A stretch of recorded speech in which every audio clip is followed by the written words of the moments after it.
Congress party ने Bharatiya Janata party और गुरु जम्बेश्वर विश्वविद्यालय के प्रशासन के ऊपर गंभीर आरोप लगाए हैं। हिसार में एक प्रेस कॉन्फ्रेंस आयोजित करके कांग्रेस के प्रवक्ता व एडवोकेट योगेश सिहाग ने आरोप लगाए हैं कि कांग्रेस की तरफ से लगाई गई आरटीआई से जो जवाब मिले हैं उससे साबित होता है कि भाजपा ने गुरु जम्बेश्वर विश्वविद्यालय को अपने पार्टी कार्यालय की तरह प्रयोग किया है। यूनिवर्सिटी एक ऐसी जगह है जहां पर राजनीतिक गतिविधियां नहीं की जा सकती हैं, लेकिन इसके बावजूद भारतीय जनता पार्टी ने अपने सभी राजनीतिक प्रोग्राम गुरु जम्बेश्वर यूनिवर्सिटी में करने का निर्णय लिया और पिछले कई सालों से ये प्रोग्राम गुरु जम्बेश्वर यूनिवर्सिटी में हो रहे हैं। एक आरटीआई का हवाला देते हुए योगेश सिहाग ने बताया कि यूनिवर्सिटी के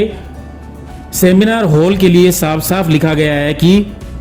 यह सेमिनार हॉल किसी भी राजनीतिक पार्टी के उपयोग के लिए नहीं दिया जाएगा, लेकिन इसके बावजूद भारतीय जनता पार्टी ने धड़ल्ले से इस सेमिनार हॉल का प्रयोग अपने राजनीतिक कार्यक्रमों के लिए किया, चाहे वो पन्ना प्रमुख के कार्यक्रम हो, चाहे जिला कार्यकारिणी प्रदेश कार्यकारिणी की बैठक हो या फिर कोई प्रशिक्षण शिविर हो। भारतीय जनता पार्टी के लिए आयोजित होने वाले कार्यक्रमों में इस सेमिनार हॉल का धड़ल्ले से प्रयोग किया गया है। दूसरा आरोप योगेश सिहाग ने यह लगाया कि राजनीतिक प्रयोग के लिए हॉल देने के बावजूद गुरु जम्बेश्वर विश्वविद्यालय प्रशासन ने भारतीय जनता पार्टी को बहुत रहमदिली दिखाई और अधिकतर मौकों पर फ्री ऑफ कॉस्ट ये seminar hall Bharatiya Janata party को दिया गया। पिछले 3 सालों के रिकॉर्ड के अनुसार 2-3 मौके पर ही निर्धारित फीस से 25% या 50% फीस भारतीय जनता पार्टी से ली गई और बाकी सभी मौकों पर निःशुल्क ये सेमिनार हॉल उपलब्ध करवाया गया। चौधरी रणबीर सिंह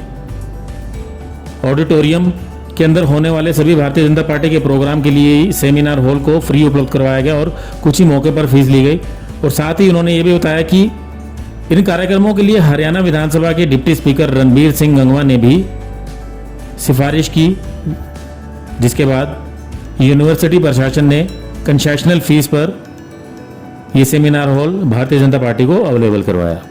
योगेश सिहाग ने यह भी आरोप लगाया कि हरियाणा सरकार एक तरफ तो यूनिवर्सिटीज को कह रही है कि वो अपना खर्च खुद निकालें और सरकार से मदद ना मांगे, वहीं दूसरी तरफ भारतीय जनता पार्टी यूनिवर्सिटी को नुकसान पहुंचा रही है, आर्थिक नुकसान पहुंचा रही है। उन्होंने मांग की कि हिसार में इस वक्त मुख्यमंत्री आए हुए हैं तो वो इस मामले का संज्ञान लेते हुए माफी भी मांगे और गुरु जम्बेश्वर विश्वविद्यालय प्रशासन के खिलाफ कार्रवाई भी करें। तो मैं आप लोगों को बताना चाहूँगा, गुरु जम्बेश्वर यूनिवर्सिटी में आप लोगों ने देखा होगा कि पिछले 3-4 सालों से भाजपा ने उसे अपना एक राजनीतिक केंद्र बनाया हुआ है। पार्टी के हर कार्यक्रम जो है आप सभी हिसार जिले में देख रहे हो, चाहे उनके पार्टी के प्रदेश अध्यक्ष ओम प्रकाश धनखड़ जी का कार्यक्रम हो, चाहे मुख्यमंत्री जी मनोहर लाल जी का कार्यक्रम हो, या जो भी पार्टी के परीक्षण शिविर होते हैं और जो पार्टी के जो पन्ना प्रमुख सम्मेलन होते हैं या पार्टी की जो बैठकें होती है, आप लोगों ने देखी हो कोरोना काल के दौरान भी जो पार्टी की जो बैठकें, जो इनकी वर्चुअल और जो बैठकें होती थी, वहाँ चौधरी रणबीर सिंह ऑडिटोरियम है और 2 छोटे और सेमिनार हॉल हैं। आप देखते हो कि उसमें सारा जो पर्पस है यूनिवर्सिटी का, वो पर्पस जो है उसमें पर्पस रहता है जो यूनिवर्सिटी के कार्यक्रमों का, कोई जो स्टूडेंटों को कोई जानकारी देनी है या जो भी उसमें जो कार्यक्रम, जो लोग इंटाइटलमेंट है जिन संस्थाओं की, प्राइवेट कॉलेज स्कूल, उसके बारे में वो उसमें कार्यक्रम कर सकते हैं। तो हम लोगों ने देखा कि बहुत दिनों से पार्टी के जो सारे कार्यक्रम है, बीजेपी को उन्होंने अपना एक राजनीति का, बीजेपी ने एक अड्डा बना लिया गुजवी को। गुरु जम्बेश्वर यूनिवर्सिटी जी की जो स्थापना हुई थी और जो चौधरी रणबीर सिंह ऑडिटोरियम जो बनाया गया था कांग्रेस कार्यकाल के दौरान, और एक बड़ा अच्छा शानदार ऑडिटोरियम है और उसमें 3-4 छोटे हॉल हैं। उसमें जब हमने ये देखा कांग्रेस पार्टी ने कि पार्टी का, हालांकि कांग्रेस ने इसका विरोध भी किया था, लेकिन फिर उसके बाद मैंने इसकी, जब इनका लास्ट जो पन्ना प्रमुख सम्मेलन हुआ था जिसमें इन्होंने बुलाए थे 1800 पन्ना प्रमुख सम्मेलन में जो 2000 की कैपेसिटी है चौधरी रणबीर सिंह ऑडिटोरियम की, उसमें इनके 200-300 कार्यकर्ता आए थे। सारी कुर्सियां जो अखबार में भी आपके माध्यम से आई थी कि जो पन्ना प्रमुख नहीं आए, उसके बाद हमारे एक मन में ये बात आई कि ये वैसे कार्यक्रम तो बंद नहीं करते हैं। फिर मैंने इसकी एक आरटीआई लगाई। ये आरटीआई लगाई थी 31 जुलाई को उस आरटीआई के माध्यम से मैंने ये जवाब मांगा गया कि कौन कौन लोग तो इसमें कार्यक्रम कर सकते हैं, क्या राजनीतिक पार्टी इसके अंदर कोई कार्यक्रम कर सकती है या नहीं, गुरु जम्बेश्वर यूनिवर्सिटी के नियम क्या कहते हैं, नियमों की हमें जानकारी दी जाए, और इसमें पिछले 3 सालों के अंदर किस किस राजनीतिक पार्टी ने अपने कार्यक्रम किए हैं उसका हमें ब्यौरा दिया जाए, उन्हें किस आधार पर आपने जो यूनिवर्सिटी प्रशासन ने परमिशन दी है उसका हमें ब्यौरा दिया जाए। और उसके साथ साथ हमने ये जानकारी भी मांगी कि इसकी जो हाल की जो फीस है, जो सरकारी यूनिवर्सिटी की फीस निर्धारित है, वो कितनी फीस है, और वो फीस जो है भाजपा के यदि वहाँ कार्यक्रम हुए हैं तो उनसे क्या फीस वसूली गई है, वो फीस की हमें जानकारी दी जाए,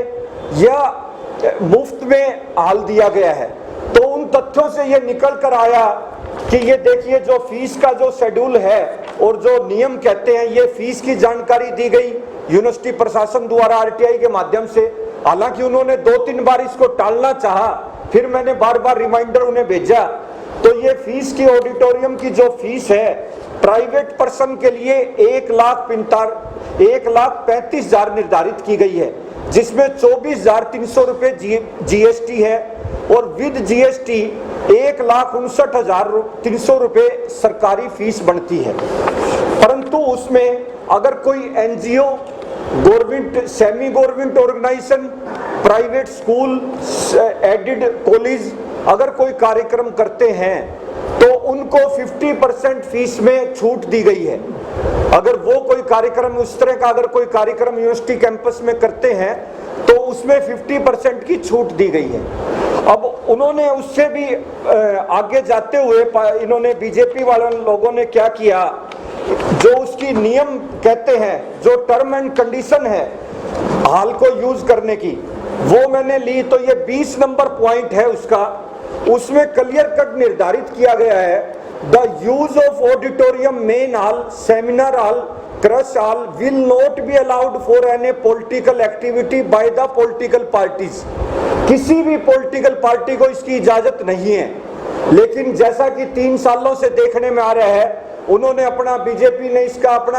एक कार्यालय के रूप में उसको इस्तेमाल करते हैं। और आधे से ज्यादा कार्यक्रमों में, मैं आपको विद डॉक्यूमेंट ये प्रूफ दूंगा, आधे से ज्यादा कार्यक्रम तो उन्होंने फ्री ऑफ कॉस्ट किए हैं। जो कितना बड़ा ब्रीच ऑफ कॉन्ट्रैक्ट किया है उन्होंने, ट्रस्ट जो ब्रीच ऑफ जो ट्रस्ट जो उन्होंने किया है, अवहेलना की है कानून की,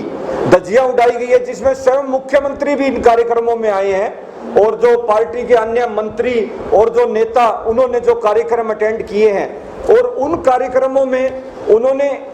1-2 बार फीस दी है, वो आधे रेट की फीस दी गई है, जबकि जो पूरा रेट जो है, पहली बात तो क्वेश्चन ये उठता है, अलाउ ही नहीं है। पहला तो ये है, चाहे कोई तो कोई भी यहाँ 5 लाख रुपए भी दे देगा और वो कार्यक्रम करना चाहेगा, अलाउ ही नहीं है। किसी और पार्टी को हमने एप्लीकेशन दी थी, वो रिजेक्ट की गई कि आपको परमिशन नहीं है। अब जब परमिशन ही नहीं है, उनको दिया गया। फिर मैं आपको एक लेटर दिखाना चाहूंगा, ये इनकी प्रोसीडिंग है इंटरनल, हर में ये दिया गया है कि छूट दी जाए हमें, इसमें पूरी तरह माफ किया जाए हमारा किराया। और फिर उसके बाद आपको मैं दिखाना चाहूंगा, ये देखिए भाजपा के लेटर हेड पे जो जिला अध्यक्ष ने रिकमेंडेशन की हुई है कैप्टन भूपेंद्र सिंह कि हमें ये फ्री ऑफ कॉस्ट प्रदान किया जाए हाल। उसके बाद में हमारे डिप्टी स्पीकर है रणबीर गंगवा जी, उनके पीएस ने लेटर लिखा हुआ है हरियाणा विधानसभा से कि क्या अथॉरिटी है कि उनको जो सरकारी जो पद का जो दुरुपयोग करते हुए और उसमें जो यूनिवर्सिटी में जो आप कार्यक्रम कर रहे हो और ये फ्री ऑफ कॉस्ट कर रहे हैं, उसके साथ एक लाइन और लिखते हैं कि हम जो है पब्लिसिटी करेंगे गवर्नमेंट की पॉलिसीज की। गवर्नमेंट की पॉलिसीज की अगर पब्लिसिटी करने के लिए डीपीआरओ विभाग है, पब्लिसिटी डिपार्टमेंट है, बीजेपी को क्या अख्तियार है कि वो उसकी पब्लिसिटी करे? और अगर करे तो वो अपने बार पैलेस में करे, अपनी पार्टी कार्यालय में करे। और दूसरा, उसके बाद भी इन्होंने क्या किया है, ये देखिए रसीदें जो है ये 50% लेस में कटवा रखी है, आप देख सकते हैं। तो मेरा कहने का मतलब ये है, जो इससे आरटीआई से जो हमने जो 3 साल से जो भाजपा ने जो एक जो सत्ता का दुरुपयोग करते हुए किस तरह से इसका जो सरकारी मशीनरी का दुरुपयोग किया है, और इसके लिए कोई और नहीं, स्वयं मुख्यमंत्री जिम्मेदार है। उन्हें इस मामले में, आज वो खुद हिसार जिले में है, इसमें अपना स्पष्टीकरण और इसमें देना चाहिए। और मैं कांग्रेस पार्टी की तरफ से ये मांग करता हूं कि इसमें जो इन्होंने जो क्रिमिनल जो इन्होंने जो ब्रीच ऑफ ट्रस्ट किया है, इन पे विभिन्न धाराओं के तहत जिन्होंने ये झूठ बोलकर और जो ये बुक करवाए हैं कार्यालय, इन पे जो पैसे का जो दुरुपयोग किया है, उसमें अंडर सेक्शन आईपीसी की धारा 409 के तहत मुकदमा दर्ज किया जाए। और आईपीसी की जो धारा है 217, 218, 389, 120 बी,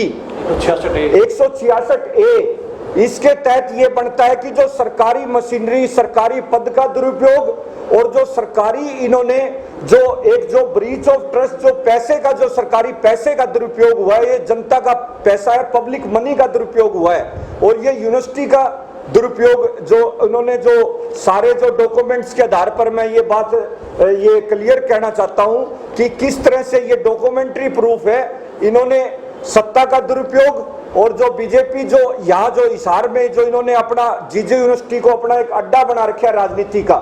और उससे एक और बात है, माहौल जो यूनिवर्सिटी का खराब होता है, पढ़ाई का माहौल बाधित होता है। और उसके साथ साथ जब भी मुख्यमंत्री का कार्यक्रम होता है यूनिवर्सिटी के अंदर, आप लोगों ने भी देखा होगा, कई बार तो मीडिया को भी नहीं जाने दिया जाता और जो स्टूडेंटों को बैरियर के द्वारा रोक दिया जाता है और यूनिवर्सिटी के अंदर पार्टी के झंडे डंडे लगाए जाते हैं। तो यूनिवर्सिटी के अंदर कोई भी जो इस तरह का जो कार्यक्रम है, उसका हम जो इसके जो तहत जो मुख्यमंत्री जी ने और प्रदेश अध्यक्ष जी ने इनके ऊपर कार्रवाई होनी चाहिए। और इसका आज स्पष्टीकरण दे मुख्यमंत्री हिसार में होते हुए, जो 3 साल से गुरु जम्बेश्वर यूनिवर्सिटी को राजनीति का अड्डा और जो शिक्षा का जो भगवाकरण करना चाहते हैं, विश्वविद्यालयों का जो भगवाकरण करना चाहते हैं। ब्यूरो रिपोर्ट, नई ताजा न्यूज, हिसार।